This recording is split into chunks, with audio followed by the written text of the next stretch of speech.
Hi you guys, this is Loving Bubbles Naturally, and my most recent video was about natural hair in job interviews.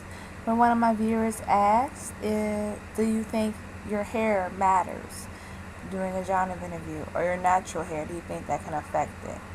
But this video is going to be just about job interviews in general, because your hair is just step one. And to be honest, most people don't know the rest of the steps. And other viewers commented to me whether it was on whether it was on the video itself, or they sent me a message, or they Facebooked me, or BGLH me, which is Black Girl Long Hair. And they were talking about other issues they also have with their job interviews. And I just want to address those today because I've actually learned a lot over the years about job interviews through my high school and through my college. And yeah, I just wanted to share them. Right now, this is a job interview hairstyle I might wear. It is just my hair in a bun. And I like pull-up back hairstyles because they show professionalism. They make you look put together, like you put effort. And they're stupid easy. You didn't really put no effort. 5 minutes. But it looks like you did. Also, there is your makeup. When you come to a job interview, don't cake it on, ladies. You're beautiful. You don't need to put so much makeup on that people know you have on makeup. The point of makeup is to enhance your natural beauty. And on a job interview, you want to come with what I like to call clean face. You want to look like you just woke up and you just look that good. Now, me personally, I barely put any on because, one, I rarely wear it anyway, so I'm not going to do anything special. But two, because I only want to highlight certain features anyway. And normally for a job interview, I put lots of mascara on. And then I choose a gloss. And that's it. And I fix my eyebrows, of course, because these are Bushman eyebrows. Like, look at them.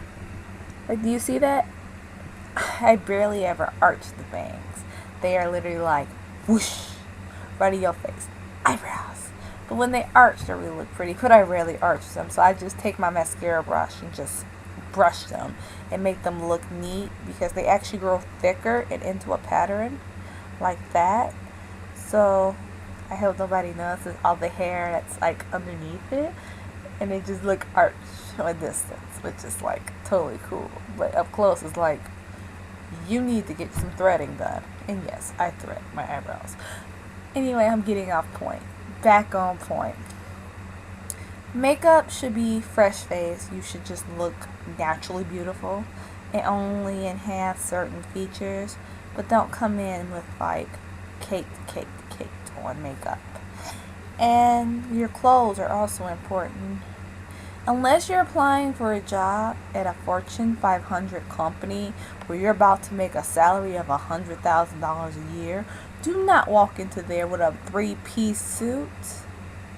You can wear a suit, but it don't gotta be monotone black and white. You don't have to look like,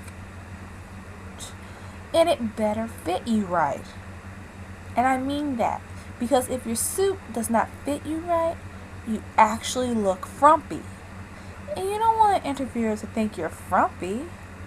And if it fits you too tight or it's too short, you look kind of hoish. And I hate to say that, but you do. And I'm going to say this. If you walk out of the interview with a date instead of a job, don't you ever wear that outfit to a job interview again. Ever. Ever.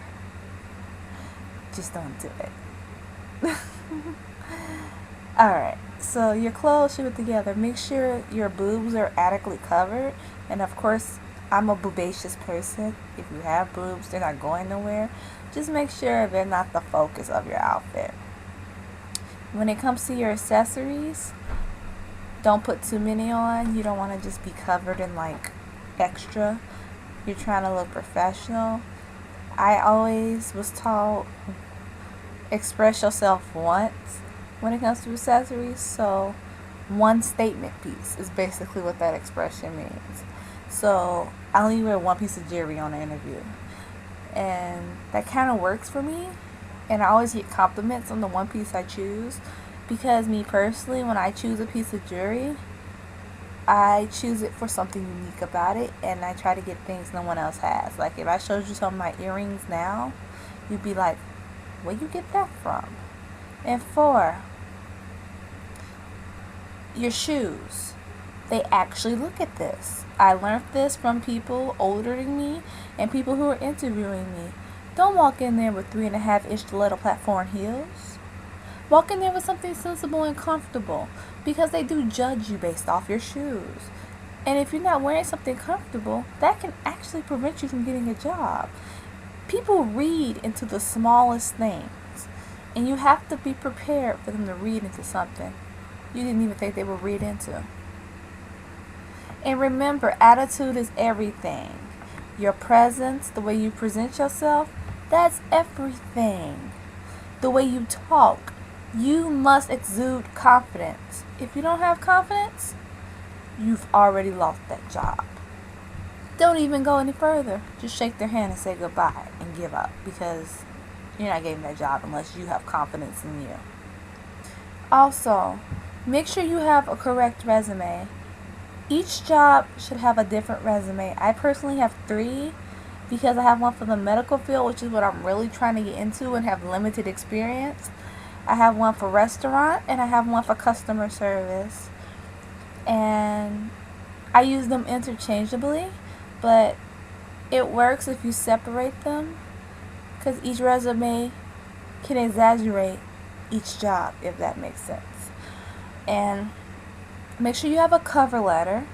Cover letters are very important. Employers actually look for it.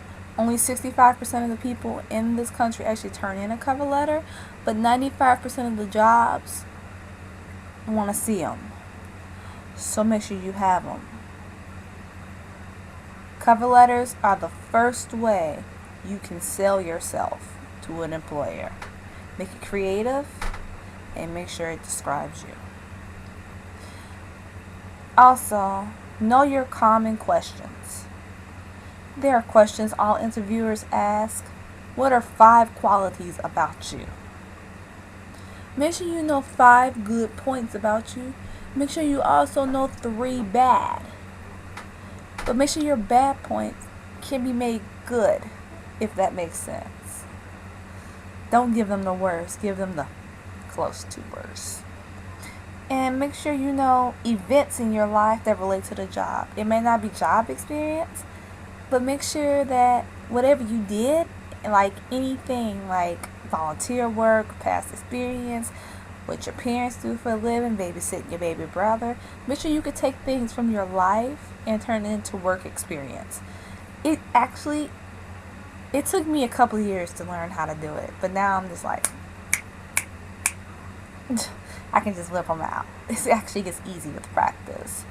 And make sure that you actually use your life experiences. Don't lie to the people. And make sure you keep your poker face. Your poker face is very important. You don't want to wear your emotions on your sleeve at a job interview. You want them to want to get to know you further beyond the first interview. So don't exude fear when you walk through the door. Exude positivity. And that's pretty much it. They're simple steps, but once you master them, or once you get used to them, they actually help you get a job. And that's actually how I've been surviving, because a lot of people ask me, how do I keep getting these jobs? That's how. And once you get really mastering, you'll be good. And for those of you that are changing career fields, that is the hardest. Do not be afraid of a transition job. You need one. Anyway, that's it for now. Any other questions, feel free to email, Twitter me, or whatever. It's Love Bubbles Naturally. Peace, love, and chicken wings.